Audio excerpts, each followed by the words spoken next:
এই যে বড়ি, হ্যাঁ টক ঝাল মিষ্টি বড়ি, আনারস, এটা কি জলডোবা? এই যে আনারস আছে পাহাড়ের, হ্যাঁ হিমছড়ির আনারস। ও মাই গড, এটা তো আবার ওই যে কাঁচা বাদাম, কাঠবাদাম বলে আমাদের এখানে, তাই না? কাঠবাদাম, মাশাআল্লাহ, অনেক সুন্দর জিনিস আছে ভাইয়ের এখানে, অর্গানিক জিনিস। এখানে আবার ওই যে জলপুই আছে, জলপুই, পাকনা বড়ি, তারপরে কাঁচা বড়ি তেঁতুল দিয়ে সুন্দর করে একদম বানিয়ে দিব, আপনারা খাবেন ইনশাল্লাহ।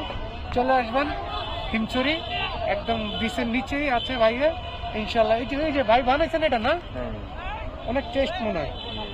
এখন নাস্তা করছি তো, দেখি কিছুক্ষণ পরে একটু ঘুরে টুরে আসি, তারপরে খাবো না। ভালো থাকেন, আল্লাহ হাফেজ। ভাই আপনার গ্রামের বাড়ি?